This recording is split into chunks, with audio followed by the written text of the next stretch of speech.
Hej, dette er vores statistikprojekt baseret på Facebook-observationer, og det er lavet af Anton Flue, Gustav Dissing, Magnus Borup og Anders Andersen.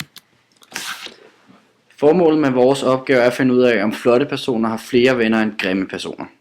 Vi regner med, at der vil være et forhold mellem folks udseende og antallet af deres Facebook-venner. Vores problemstilling lyder således: er der et forhold mellem folks udseende og antallet af deres Facebook-venner? Og vi har valgt at starte med at lave nogle histogrammer, eller et histogram, så vi laver nogle sumkurver, et boxplot, og til sidst vil vi lave vores konklusion.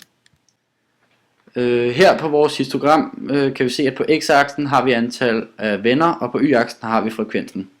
Det har ikke så stor relevans for vores Facebook-projekt, da det ikke viser noget omkring grupperne, som vi har inddelt folk i.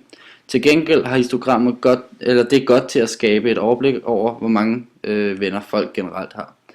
Man kan for eksempel se på, at vi ved i hvert fald, at her minimum, var der en, der havde 30 venner, og ham eller hende, kan vi så sige, lå i kategorien 1-2, hvor personen, der havde 4.992 venner, lå i kategorien 9-10.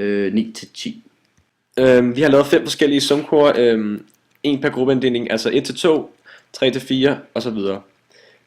På y-aksen kan man se den akkumulerende frekvens, og på x-aksen har vi antal venner.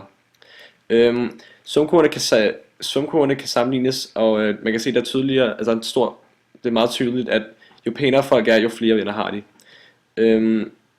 I det her slide kan vi se en tydelig forskel på antal venner i de to forskellige grupper med grupperingssættet 1-2 og det der er 9-10 herover.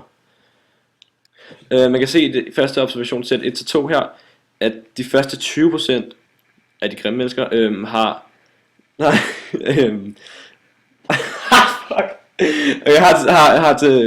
lige under 200 venner, hvor folk, de meget pæne mennesker, de har lige her under 700 i de første 20%, og så stiger den ellers opad.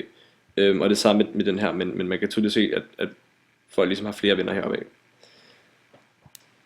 På boxplottet er det tydeligt at se, at der er en stor forskel på antallet af venner fra mennesker i gruppen 1-2 og i gruppen 9-10, og således også i de andre grupper.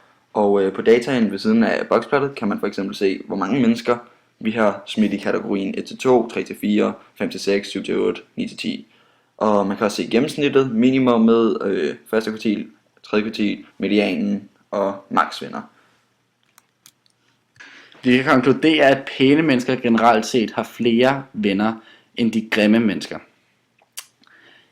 Der er selvfølgelig undtagelser, da der for eksempel er personer i 1-2 kategorien med over 1000 venner, og der er samtidig folk i kategorien 9-10 med mindre end 500 venner.